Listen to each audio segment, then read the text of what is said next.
뉴스포인트입니다. 무안의 한 창고에서 1,000억 원대 짝퉁 명품을 유통해온 일당이 붙잡힌 사건, 앞서 전해드렸는데요. 더 은밀해지고 진화한 짝퉁 범죄, 김진선 기자와 함께 짚어보겠습니다. 안녕하십니까? 안녕하세요. 네, 1,200억 원이 넘는 명품 위조 상품이 이미 유통됐다고 하는데요. 사건 개요부터 설명해 주시죠. 네, 인터넷과 SNS 등을 통해서 해외 명품 위조 상품, 이른바 짝퉁을 전국에 유통해온 33명이 경찰에 적발됐습니다. 이 주된 공급책은 37살 이모 씨로 여성인데요.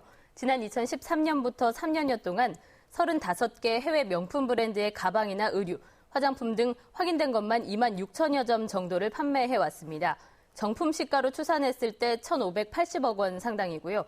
경찰이 현장을 압수수색했을 때 남아있는 상품만 해도 287억 원 상당의 만여 점이 남아있어서 모두 압수됐습니다.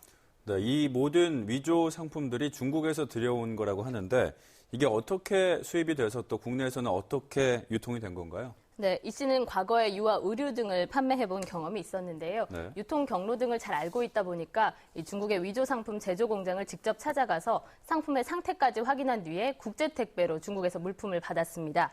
이 드라마 등을 통해서 유명해진 제품 위주로 연예인 누구의 가방, 또 누구의 신발 이렇게 이름을 붙일 수 있는 제품들을 들여온 겁니다. 이렇게 주문한 택배는 자신의 집이나 지인의 집에서 받았고 또 국내 주문자들에게 보낼 때도 가짜 주소를 써서 택배로 보냈습니다. 또 물건값은 대포 통장으로 송금받아서 현금으로 인출해서 수익을 숨기는 등 치밀하게 단속을 회피해왔습니다. 네, 그리고 단속을 피하기 위해서 사무실을 시골 창고에 마련했다고 하는데요. 이것도 직접 가보셨다고요? 네, 사무실은 무안군 삼양읍의 한 시골 창고에 있었습니다. 네. 일부러 찾아가지 않으면 알 수 없는 곳에 있었는데요. 지금도 운영되고 있는 소규모 양파즙 제조 공장의 한켠에 있는 20평 남짓의 창고를 임대했습니다. 현재는 모든 물품이 다 압수 폐기된 상태여서 물품들은 남아있지 않지만 어떻게 작업이 이루어졌는지 짐작할 수 있었습니다. 이름만 보면 알 수 있는 명품 브랜드들의 쇼핑백이나 상자, 또 가짜 인증표 등이 가득했는데요. 직원들은 4명이 이곳에서 근무를 했는데 택배로 받은 물건을 이곳에서 하자가 있지 않은지 검수 절차를 거치고 명품 포장 상자로 포장한 뒤에 고객들에게 넘겼습니다. 처음부터 이처럼 대규모로 영업해왔던 것은 아니고 인터넷 등으로 고정 고객들을 확보하면서 지난해부터 이 창고를 임대해서 사업을 키운 겁니다. 네, 그리고 이 고객이 일반 소비자가 아니고 도소매업자들이었다고 하는데요.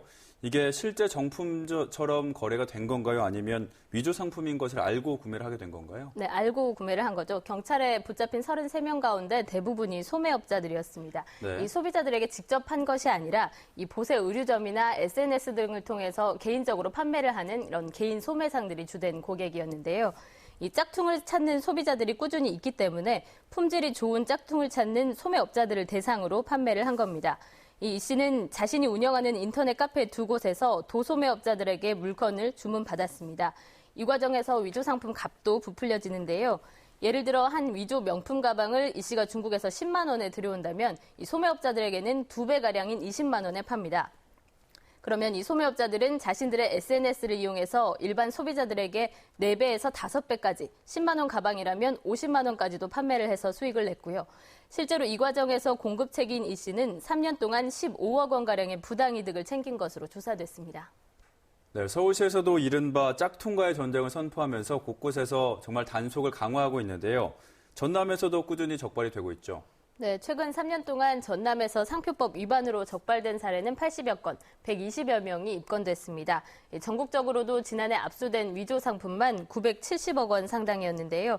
이번 사례처럼 대규모로 적발된 것보다는 대부분 의류점이나 개인들이 온라인으로 거래한 개별 건들이 많았습니다.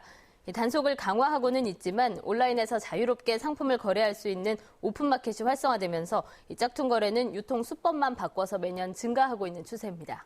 네, 위조 상품 근절을 위해서는 소비자들의 인식 변화도 필요해 보입니다. 오늘 말씀 감사드립니다.